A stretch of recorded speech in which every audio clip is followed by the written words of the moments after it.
उपासक सदैव सावधान रहकर आराध्य देव के सिवा किसी से अपनापन न कर बैठे। किसी से भी अपनापन किया तो परिणाम में वो मारा जाएगा।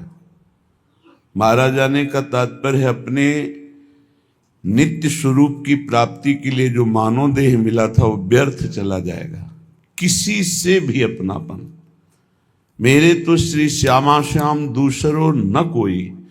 अगर दूसरा कोई अपना है तो सच्चे मानो सिर्फ कष्ट के सिवा, चिंता के सिवा, शोक के सिवा और परिणामतः कुछ हाथ ना आना, यही परिणाम होगा।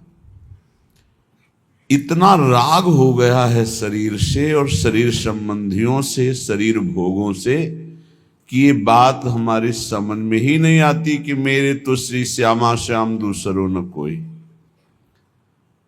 ये भी पता है जाना है, ये भी पता है कुछ साथ नहीं जाना है, फिर भी सावधान नहीं। कैसी भगवान की विचित्र माया है कि जानते हुए भी अपने दिव्य कमाई के समय को व्यर्थ में गंवा रहा है। दिव्य कमाई, नाम रूप लीला धाम। अपने इष्ट का नाम, अपने इष्ट का रूप, अपने इष्ट का धाम, अपने इष्ट की लीला, बस यही सर्वस्व है।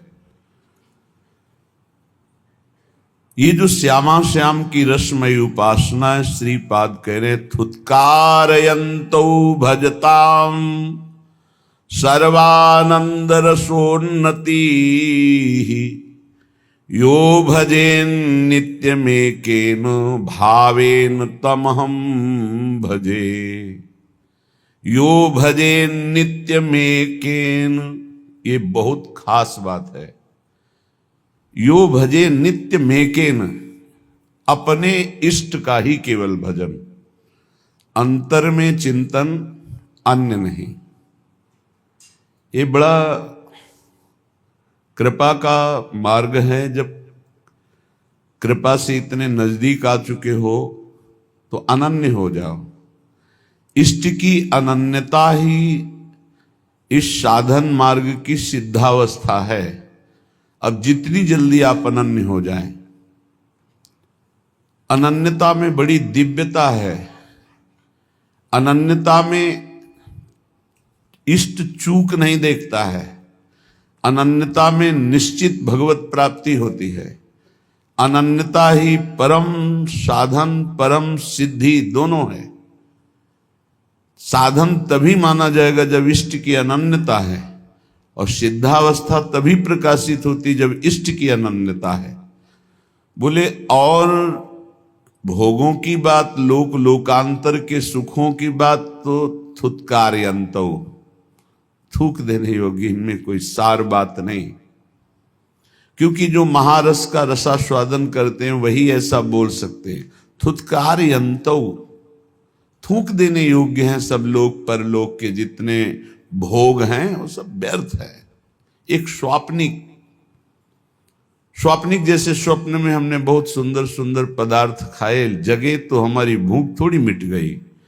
ऐसे ही भोगते हुए कितना समय व्यतीत हो गया, पर क्या हमारी भूख मिटी क्या? इसका मतलब स्वाप्निक है, सब स्वाप्निक है। ये भगवान शंकर कह रहे हैं, उमा कहूं मैं अनुभव अपना, सत हरि भजन जगत सब सपना। सपना स्वाप्निक। इसलिए थुत्कारयन्तो, जिन तुम भोगों में अपने दिव्य समय को नष्ट कर रहे हो, महापुरुषों ने जब भगवदानंद की अनुभूति की तो उनको ऐसा लगा कि लोक लोकांतर के सारे सुख थूक देने योग्य हैं, कड़वे हैं, विषैले हैं।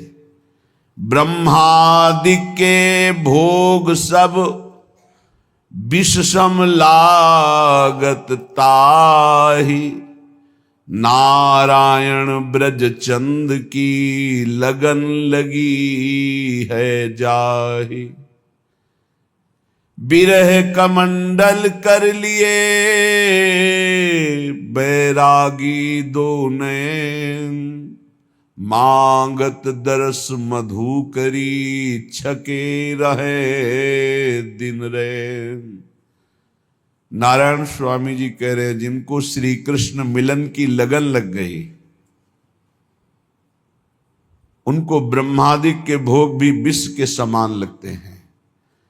वो विरह रूपी कमंडल लिए वैरागी उनके नेत्र हैं, केवल दर्शन रूपी मधुकरी मांगते रहते हैं, रात दिन परमानंद में छके रहते हैं। जब कोई ये बताता है कि अमुक उपासक बहुत भगवत प्राप्ति के लिए विकल है, तो ऐसा लगता है कि भगवान इस कलिकाल में कोई भगवत प्राप्ति के लिए विकल है। धन्याति धन्य भाग उस साधक के, उपासक के, जिसको ये बात आ गई कि मुझे भगवत प्राप्ति करनी है। कैसे भगवत प्राप्ति? वो विकल है अंदर से। भगवत प्राप्ति की विकलताएं अनेक जन्मों के साधनाओं का फल समझ लो, या गुरु संत भगवंत शास्त्र सबकी एक साथ कृपा समझ लो। भगवत प्राप्ति की चाह हो जाना, जिसके अंदर प्रभु के मिलन की चाह हो जाती, तो मृत्युलोक के या स्वर्गलोक के सुखों की क्या, ब्रह्मलोक के भोगों को भी वो विष के समान देखता है। तो श्रीपाद करे थुतकारे अंतो, थूक देने योग्य हैं ये सब भोग। भजताम सर्वानंद रसोन्नति ही, भजनानंदियों की पराकाष्ठा है श्री प्रिया प्रीतम का भजन। भजनों में सबसे सर्वश्रेष्ठ नित्य विहार भजन है, समस्त रसिक महापुरुषों ने स्वीकार किया। श्यामा श्याम का आठों पहर दुलार करते हुए उनके चिंतन में डूबना, सेवा सुख चिंतन में डूबना, इससे बड़ा कोई भजन नहीं है। भजताम सर्वानंद रसोन्नति ही, सर्वानंद प्रदान करने वाला, उन्नति पराकाष्ठा, नित्य नवम नवम महारस महामाधुर्य। कौन? बोले श्री प्रिया प्रीतम का, श्यामा श्याम का। इसलिए यो भजे नित्य में केन भावेन तम हम भजे, जो एक भाव से, कभी ये कभी ये कभी ये, तो अभ्यास का भजन हुआ। वो प्रेम का भजन एक ही का, एक ही का नाम, एक ही का रूप, एक ही की लीला, एक ही धाम, पूर्ण आसक्त चित्त श्यामा श्याम में। तो श्रीपाद कह रहे हैं मैं ऐसे भजनानंदियों का स्वयं भजन करता हूं, इनकी चरण वंदना करता हूं, इनका नाम स्मरण करता हूं, इनके रूप दर्शन की आकांक्षा, इनके चरणों की सेवा, ये संपूर्ण भजन जो हमारे प्रिया प्रीतम के अनन्य हो करके, अन्य सब भोग विलासता का त्याग करके, लोक लोकांतर की चाह का त्याग करके निरंतरता भजन में बनाए हुए हैं। मैं ऐसे प्रिया प्रीतम के प्रेमी भजनानंदी महापुरुषों को प्रणाम करता हूं, उनका स्मरण करता हूं, उनकी सेवा की चाह करता हूं। भज धातु सेवायाम। त्रिभंगी मुत्तुंगी कृतरस तरंगैर नव नवोन, मदानंगे नीलोज्वल घन निभांगे, दधदहो लसदोहो तंसी, मणिमय वतंसी ब्रजकुला, बलानि विस्रंसी, स्फुरत मम बंसी मुख हरि। अहो, अधरों पर वंशी विराजमान करके जो नित्य नवीन प्रेमोन्माद करने वाली मुरली है, उसे अपने अधरों पे विराजमान करके जब गान करते हैं तो चर अचर सब प्रेम से युक्त हो जाता है, चैतन्य समाधिस्थ हो जाते हैं और जड़ में चैतन्यता आ जाती, द्रवण होने लगता है। ऐसे मोर मुकुट धारण करने वाले, इंद्रनील मणि की कांति, मणिमय कुंडल धारण करने वाले और नवीन नवीन महान प्रेम स्वरूपा प्रेमी रसिकों के द्वारा जो भावदेह को प्राप्त है, उनसे घिरे हुए हैं। और प्रेम क्रीड़ा परायण हैं, ऐसे ललित त्रिभंगी मुत्तुंगी कृत रस तरंगैर नव नवोन्मादैर, जिनके श्रीअंग के दर्शन मात्र से नव नवायमान प्रेमोन्माद प्रकट होता है, जो नवीन नवीन रसिक महापुरुष भावदेह को जो प्राप्त हैं वो घेरे हुए हैं, जो ललित त्रिभंगी होकर अधरों पर मुरली विराजमान करके वादन कर रहे हैं, वंशी नाद कर रहे हैं, ऐसे प्रभु श्री हरि हमारे हृदय में स्फुरित हों, ऐसी श्री किशोरी जो हमारे हृदय में स्फुरित हो, ऐसा श्री वृंदावन हमारे हृदय में स्फुरित हो। देखो, प्रगट वृंदावन में विराजमान हो, इसका फल होगा हृदय में वृंदावन का प्रादुर्भाव हो जाना। यहां आप जो वृंदावन प्रगट देख रहे हो, इसमें काम क्रोध लोभ मोह मद मत्सर इनका पहरा है, बहुत जोर का पहरा है। चूक गए तो मार के गिरा दिए जाओगे। लेकिन जब हृदय देश में वृंदावन का प्रादुर्भाव होता है, तब इनका प्रवेश ही नहीं होता है।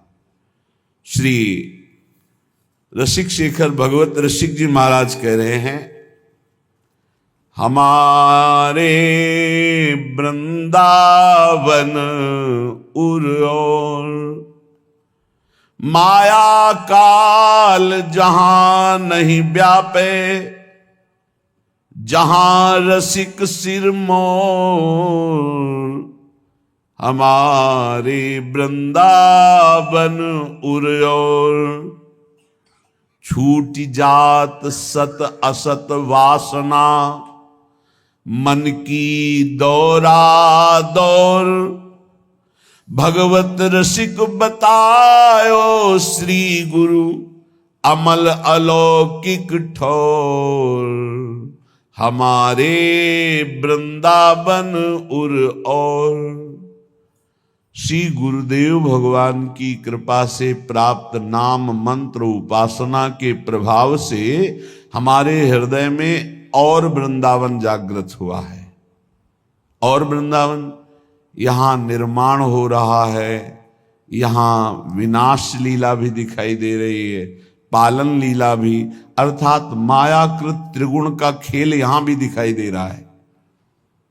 सृजन, जन्म होना, पालन, बढ़ना और नष्ट हो जाना, संहार, तीनों लीलाएं भगवान की यहां दिखाई दे रही है। शरीर बढ़ रहे हैं, नष्ट हो रहे हैं, जन्म ले रहे हैं, बढ़ रहे हैं, नष्ट हो रहे हैं, दृश्य बदल रहा है, नष्ट हो रहा है। लेकिन जब गुरु प्रसाद से इसी धाम में उपासना परिपक्व होती तो हृदय में जो वृंदावन जागृत होता है, बोले पहली बात, इस त्रिगुण माया का प्रभाव प्रवेश नहीं करता, जो दिव्य वृंदावन हृदय में प्रकाशित होता है।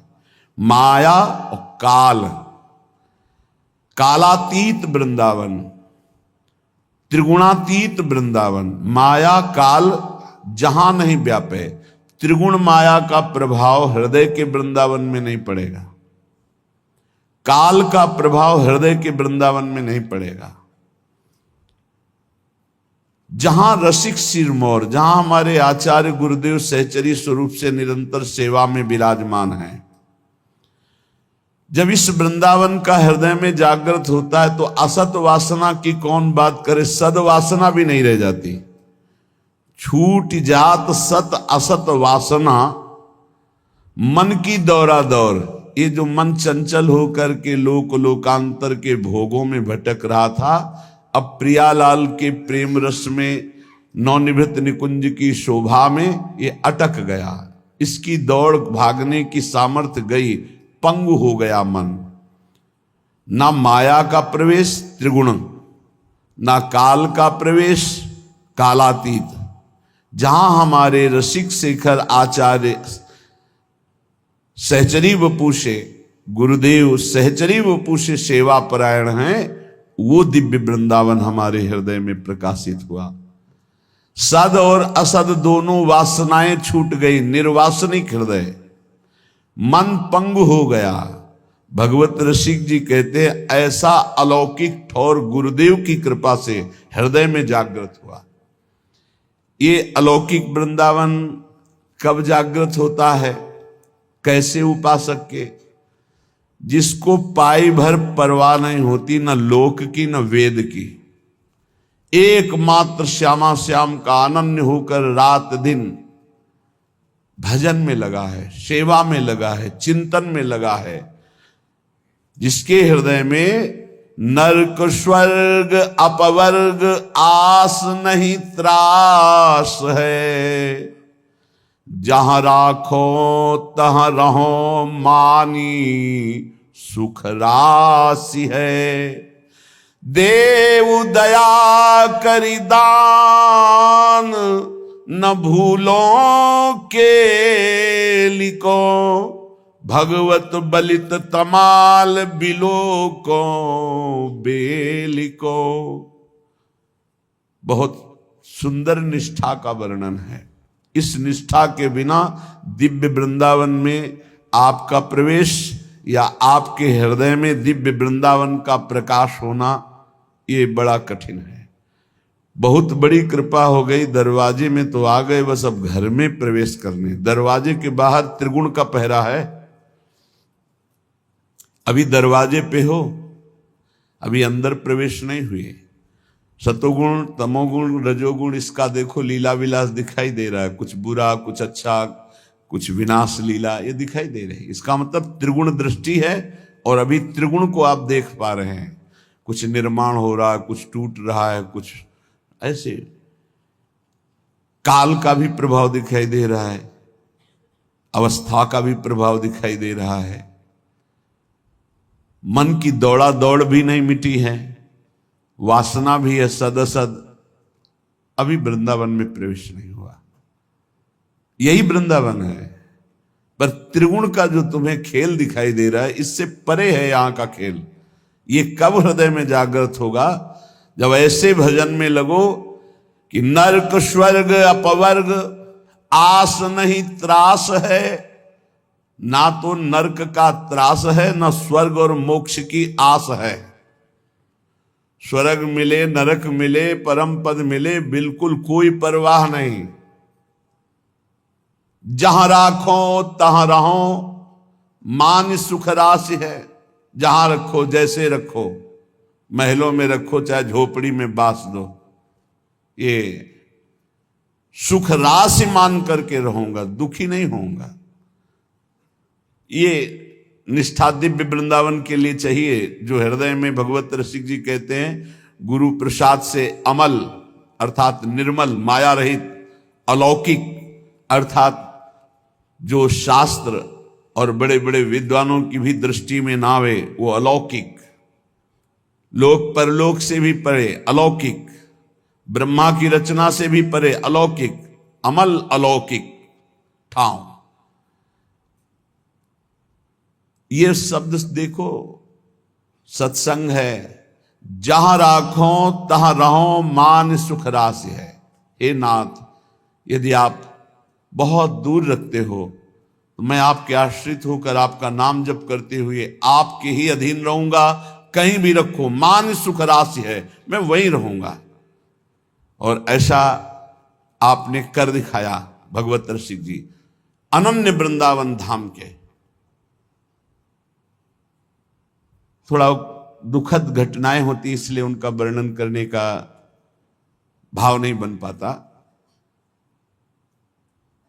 इनकी यही निष्ठा थी कि ब्रज के समस्त जन भगवत स्वरूप हैं, जाति पक्ष नहीं देखना चाहिए। ऐसा गुरुजनों ने, महापुरुषों ने, ऐसा वाणीकार रसिक जनों ने स्थापित किया है।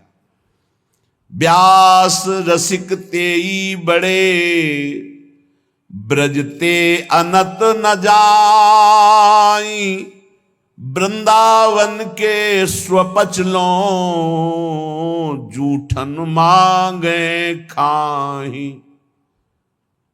तो इसी रस सिद्धांत में भरे हुए भगवत रसिक जी ने एक दिन एक ऐसे घर से, जिनका धोबी कुल में जन्म हुआ, उस घर से भिक्षा ली कुछ द्वेष करने वाले जन स्वाभाविक होते हैं। महामहिम रसिक शिरोमणि श्री ललित मोहिनी देव जी के पास शिकायत पहुंची, कई बड़े रसिक और सब मिलके कि ये तो बड़े भजनानंदी हैं, मानते हैं, बड़े विरक्त हैं, ये भी मानते हैं, पर ये तो धर्म के विरुद्ध आचरण कर रहे हैं। ये तो अमुक के घर में रोटी मांग के खाए। यद्यपि बहुत ही पहुंचे हुए महापुरुष श्री पूज्य ललित मोहिनी देव जी बुलाया और कहा ये सब शिकायत कर रहे हैं, आप ऐसा क्यों? उनका भगवान ब्रज में संपूर्ण ब्रजवासी भगवत स्वरूप हैं, यहां तो जाति पक्ष देखा ही नहीं जाता। तो उन्होंने कहा कि बड़ों की बात सुननी चाहिए। तो कहा बड़ों ने ही लिखा है वाणियों में और बड़ों ने ही ऐसा आदेश किया है, क्योंकि हरिराम व्यास जी बड़ों में ही हैं। बड़े बड़े और भी रसिक महापुरुष बहुत से वाणियों में पाया है हरिराम व्यास जी का यशगान करते हुए। अष्टाचार्यों की वाणियों में भी है कि व्यास जैसे तो सिर्फ व्यास ही है, दूसरा कौन हो सकता है। हरिराम व्यास जैसे तो सिर्फ हरिराम व्यास जी ही है, ऐसा वाणी में। व्यास मिठाई विप्र की तामे लागे आग, वृंदावन के स्वपच की जूठन खइए मांग। ये रसिक महापुरुष उन्होंने कहा कि नहीं, तुम्हारी ये सब नहीं, तुम्हें नहीं जाना चाहिए, तुम ये विरुद्ध कार्य किए। यद्यपि हम समझ रहे हैं कोई गलती नहीं है, फिर भी चार संत महंत कह रहे, चार लोग कह रहे, तो तुम्हें स्वीकार करना चाहिए तुमसे गलती हो गई। आप कहते हैं तो स्वीकार करते हैं। वस्तुतः महापुरुषों ने कहा है कि आप मांग सकते हैं, पर आप आदेश कीजिए, अगर गलती आप कहते हैं तो हमें दंड दे सकते हैं आप। धीरे धीरे विरोध रूप खड़ा हो गया। यद्यपि पूज्य श्री ललित मोहिनी देव जी हृदय से प्यार करते थे, जानते थे कि नहीं, किंचन मात्र त्रुटि नहीं है। फिर एक दिन बुलाया और कहा देखो, हम जानते हैं कोई त्रुटि नहीं है, पर सब संत महंत जन ऐसा कहते हैं कि आप ऐसा किए हो, तो आप वृंदावन से निकल जाओ, वृंदावन में मत दिखाई देना। कितना गुरुजनों का आदर महापुरुष करते थे। मतलब हृदय में सामर्थ्य नहीं ऐसी, सामर्थ्य ही नहीं ऐसी, जैसे महापुरुष जन अपने गुरुजनों की आज्ञा का पालन किए, ऐसी सामर्थ्य नहीं। मतलब कितनी बड़ी बात है कि वृंदावन रस के परम रसिक, वृंदावन रजोप सेवी, एक क्षण भी वृंदावन से बिलक जीने की हिम्मत नहीं ऐसे महापुरुष। गुरु जी ने कहा निकल जाओ वृंदावन से, वृंदावन में अब तुम दिखाई मत देना, दर्शन मत देना वृंदावन में। और भी विचित्र लीला हुई कि भगवत रसिक जी की वाणी को आदेश हुआ कि यमुना में विश्राम दे दो, प्रकाशित ही न हो। अब लीला गुरुजनों की, ऐसा क्यों कहा, वाणी जी के प्रति क्यों कहा? क्योंकि प्रमाणित होना चाहिए कि भगवत रसिक जी की वाणी ये सिद्ध वाणी है। यमुना जी में डुबोया तो ना एक कागज गीला हुआ, ना वाणी जी डूबी, ऊपर ऐसे ही यमुना जी ले विराजमान रही। फिर वाणी सिद्ध वाणी में गुरुजनों की लीला में आंतरिक रहस्य रहता है, प्रगट में दिखाई देता है गुरुजन कैसा व्यवहार कर रहे हैं कि वाणी जी को डुबवा दिया, लेकिन गुरुजन ये प्रमाणित कर रहे हैं कि मेरे शिष्य भगवत रसिक की वाणी सिद्ध वाणी है।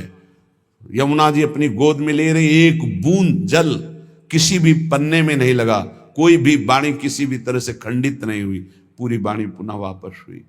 भगवत रसिक जी ने श्री चरणों में प्रणाम किया और कहा कभी अब दोबारा दर्शन नहीं होंगे हमारे आपके, आपकी आज्ञा का अक्षरशः पालन होगा। और यमुना का किनारा पकड़ा और सीधे प्रयागराज झूसी में यमुना के पावन पुलिंग तट पर निरंतर नित्य विहार श्री श्यामा श्याम का अवलोकन करते हुए, कल आपने सुना जब शरीर छोड़ा तो सब अलौकिक दिव्य विभूतियां आ गई स्वागत करने के लिए। गंगा जी ने कहा आप अभी इसी क्षण शिवलोक को चलिए। ब्रह्मलोक को चलिए, कोई कह रहा अमुक लोक को चलिए, सरस्वती जी कह रहे ब्रह्मलोक चलिए, साहब विश्व का वैभव आपके लिए। भगवत ऋषि जी ने कहा नहीं, हमारा लक्ष्य ही नहीं है, हमारा लक्ष्य तो श्यामा श्याम है। हम तो यमुना सखी के साथ अपने प्रिय नवनिवृत्त निकुंज में जा रहे हैं, जहां स्वामी जी बिहारी बिहारिंजू का दुलार करते हैं। मुझे शरीर पूरा हुआ और आश्चर्य की बात कि प्रवाह में शरीर संगम की तरफ जाना चाहिए, पर यमुना जी उल्टा लहरों में लेकर के शरीर को प्रवाहित करने लगी वृंदावन की तरफ। ये सब ने देखा, दिव्य महापुरुष का शरीर भी दिव्य होता है। तब वो कह रहे हैं नरक स्वर्ग अपवर्ग आस नहीं त्रास है, जहां राखो तहां रहो मान सुख राशि है। देव दया कर दान न भूलो के लिखो, भगवत बलित तमाल बिलोको बेलिको। मुझे नरक का भय नहीं है, स्वर्ग और मोक्ष की चाह नहीं है, जा रखो हे श्यामा श्याम, हे गुरुदेव, वहीं सुख राशि मान करके रहूंगा। बस एक दया करके दान कर दो कि श्याम तमाल पर अर्जी हुई कनक की बेल की तरह मैं युगल सरकार को हर समय देखता रहूं। बस उनकी केल को ना भूलूं, उनके इस मिलन के रूप को देखता रहूं, जहां मनावे वहां रख दो। नरक स्वर्ग अपवर्ग आस नहीं त्रास। और सुख दुख भुगते देह नहीं कछु शंक है, निंदा स्तुति करो राव क्या रंक है। परमारथ व्यवहार बनो कि ना बनो, अंजन हुए मम नैन रसिक भगवत सनो। भगवत रसिक जी कह रहे मुझे इसकी भी परवाह नहीं, शरीर दुख भोगे या सुख, इसकी भी परवाह नहीं। सुख दुख भुगते देह नहीं कछु शंक है, इसकी कोई परवाह नहीं।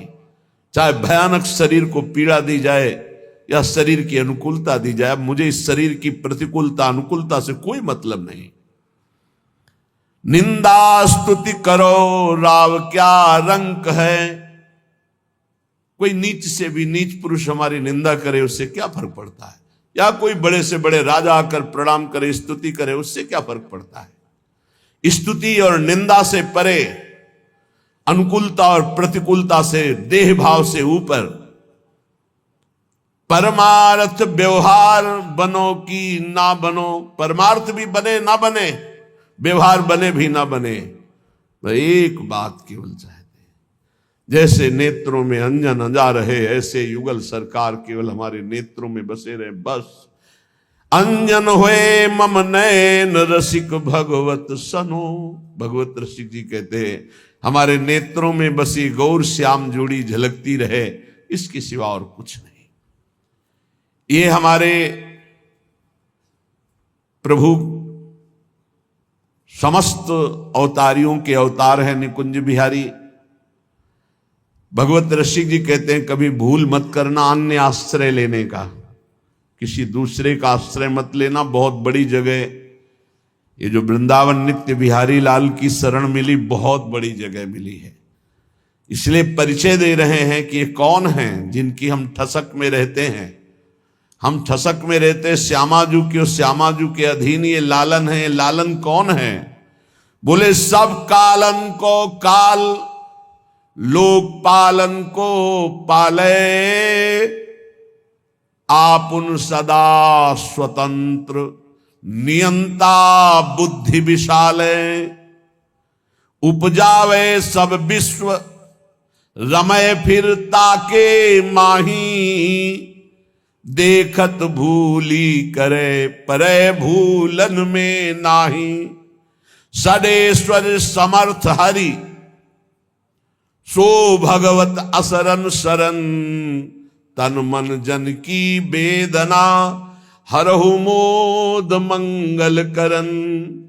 तन मन की जन वेदना हरहु मोद मंगल करन। जान लो हमारे श्याम सुंदर कौन है। ठसक बहुत जोर की आ जाएगी, लालन तेरे अधीन, जाके अधीन सदाई सांवरो। वो हमारी प्रियाजू तो लालजू कौन है? बोले सब कालन को काल, लोक पालन को पाले। ये हमारे लालजू महाराज एक कालों के भी महाकाल के भी शासन है। देखो ना, महाकाल भगवान शंकर को कहते हैं। भगवान शंकर भी चरणामृत जिनका धारण करते हैं वही भगवान हरि हैं। भगवान शंकर चरणामृत जो गंगा जी है कहाँ धारण करते हैं? हाँ, वही है कालों के काल महाकाल, जो उनके द्वादश स्वरूप ज्योतिर्लिंग के रूप में विराजमान है।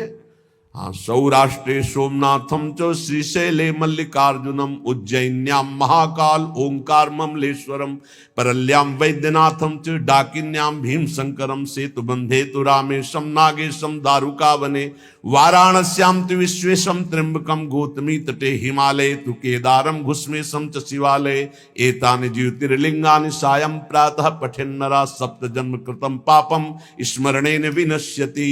ये द्वादश ज्योतिर्लिंग हैं, उनमें एक ओंकार भगवान जैसे ऐसे महाकाल भगवान, विश्वेश्वर भगवान, अलग अलग नामों से इन्हीं भगवान शंकर का है। उज्जैन्याम महाकाल, उज्जैन में विराजमान है महाकाल स्वरूप। एक काल के महाकाल के भी ईश्वर हैं ये भगवान शंकर। जो गंगा जी धारण करते हो हमारे प्रभु का चरणामृत है। गांगम वारि मनोहारि मुरारि चरणच्युतम, त्रिपुरारि शिरश्चारि पापापहारि पुनातुमाम। ये समस्त कालों के भी काल, महाकाल के भी ईश्वर, बड़े बड़े लोकपालों को अपने शासन में रखने वाले ईश्वरों के भी ईश्वर हमारे प्रभु हैं। ये लोकपालों का भी पालन करते हैं। देखो ना, देवराज इंद्र एक लोकपाल ही तो हैं, वरुण देवता लोकपाल ही तो हैं। वरुण देवता साष्टांग दंडवत कर रहे थे जब भगवान ने अवतार ब्रज में लिया। तो भगवान वरुण देव के अनुचर रात्रि में यमुना जी का अवगाहन करने के लिए नंद बाबा गए। समय का पता नहीं था, निषेध है, ब्रह्म मुहूर्त में ही स्नान करना चाहिए।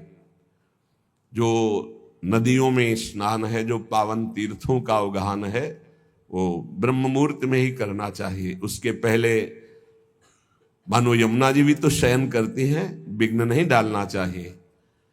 यद्यपि वो दर्शन के उद्देश्य से अपहरण किया था।